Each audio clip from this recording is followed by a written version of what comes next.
From LEX 18, your official UK sports station for Big Blue Nation, this is BBN Tonight, presented by UK Federal Credit Union. Welcome to BBN Tonight. Got the gang back together again. I'm Anna Tarullo. And I'm Keith Farmer. Big football show coming your way. We have the latest on spring ball. Jeff Piecoro has actually been able to watch practice. He'll join us in just a minute to talk about that. And we'll talk baseball as well, so you'll also hear from the voice of the Batcats, Darren Hedrick. All right, let's start, though, with basketball. And we'll get the bad news out of the way first. Dante Allen has announced he's transferring. That's tonight's Big Blue story presented by CHI St. Joseph Health. After 3 seasons with the Cats, the former Mr. Kentucky basketball is looking for a new opportunity. During his time in Lexington, Allen played in 22 games, averaged 5.5 points, and was a career 40% three-point shooter.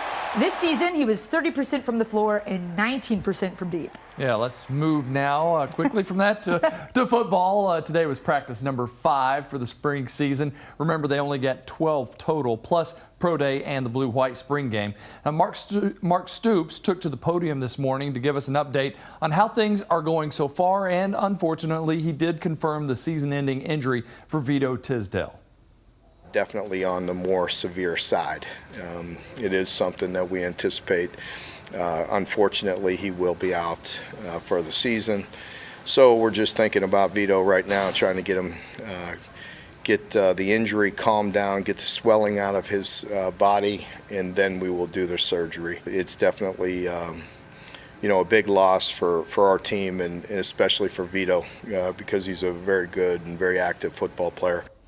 Hate to hear this for Vito. Stoops also talked, though, about his versatility. They talked about him playing cornerback this fall, and that's a big loss. Mark Stoops also said safety Taj Dodson is out for the spring, so Kentucky's thin secondary is even more thin than we originally thought.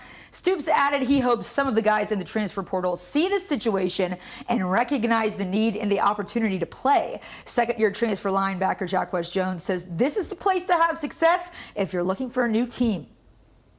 I call Kentucky transfer you. You know, you got one Dale, you got Dare, you got me, you got Will. You know, I think every transfer, if you want to come be successful, you need to come to Kentucky. That's my advice. It just prepare you for the next level, not as only as a football player, but as a man. Like the programs where we got Courtney, Keith Hackett, it just everything around Kentucky is just it's great to be around. It sounds bad, but like I never thought I would be at Kentucky.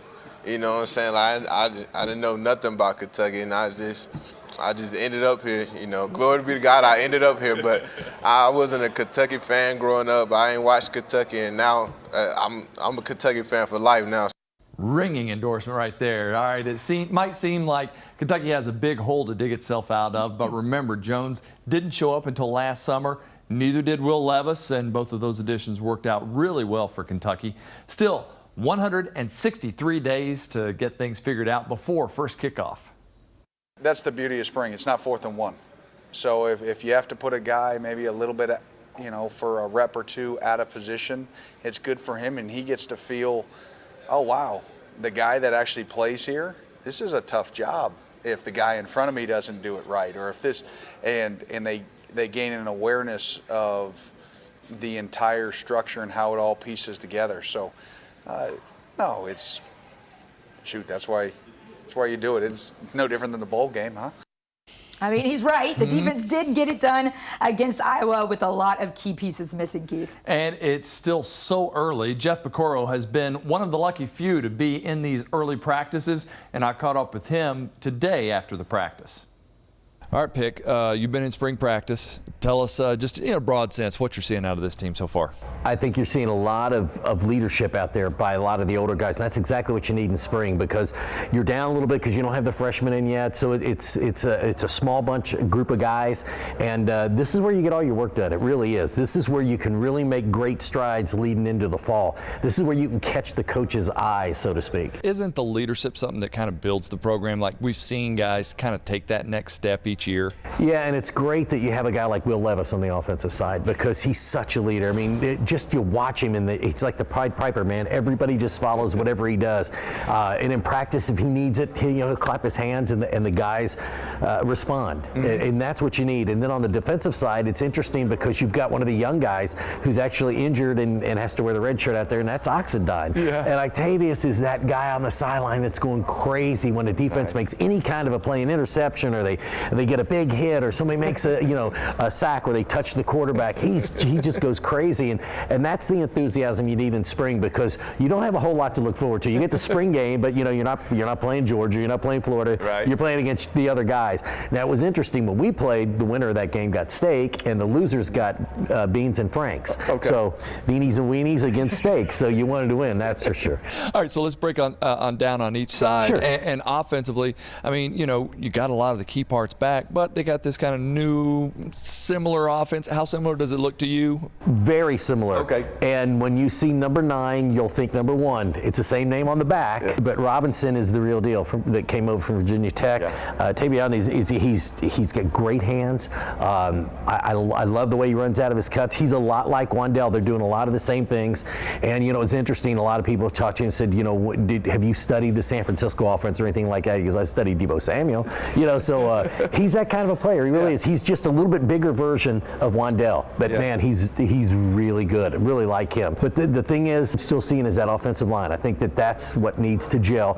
Eli, I think, is going to be fine at center. I mean, he's done a great job there, and he's going to be the next one in that line of really good centers, I think, here at UK. Then defensively, I think there's probably some holes to fill, some youth, some guys injured, like you mentioned, but at least it's the same, for the most part, coaching staff. A lot of great players that were here last year. I tell you what, the linebacking core is going to be the best ever here. I mean, I played with 3 guys that all 3 have made the pros. McClellan and Schroeder and Grimsley played forever in the NFL. But these guys are 5'6" deep. I mean, Wallace looks great. He's a true sophomore. He's only been on campus a year, if that. He looks really good. Square, of course, is the leader. JJ's back, and he's really doing a lot. I mean, it's a really deep. Jones coming back was huge for them. Square coming back. That's the leaders of the defense. I think it's going to give that defensive line time to gel, but they've got some big kids up there, and Ox is going to be great when he gets back, in the fall. But I think Vito Tisdale is a humongous loss for this team, and I think they're right now a couple days after the injury and the surgery. I think they're still kind of scratching their head as how do we put this unit together in the backfield? So that, I think, is their biggest need on the entire team, is going to be filling that defense, because they lost a lot in the secondary, and losing Tisdale was a huge blow to the defense. It's going to be so hard seeing spring practice in and going through a summer. We're ready for a game. I want football. I mean, it's so, especially, basketball ended on both sides, and you're like, gosh darn it. But football's here, they're practicing, and, this is the season, and everybody, especially, there's a little bit of a chill in the air, and the guys are jumping around. They look really good. I'm telling you, this is going to be a really, really good team. Number 7 is a huge leader. I think with 7, they're going to, I think, double-digit wins again this year. I'm keeping my fingers crossed. Thanks to Jeff. Really good talk with him there. Enjoyed that. Sounds like there's a lot to be excited about. For sure. You heard him mention wanting to see the O-line gel a little bit more. Well, they're working on it. We have O-line coach Zach Yenser mic'd up with his group right after the break.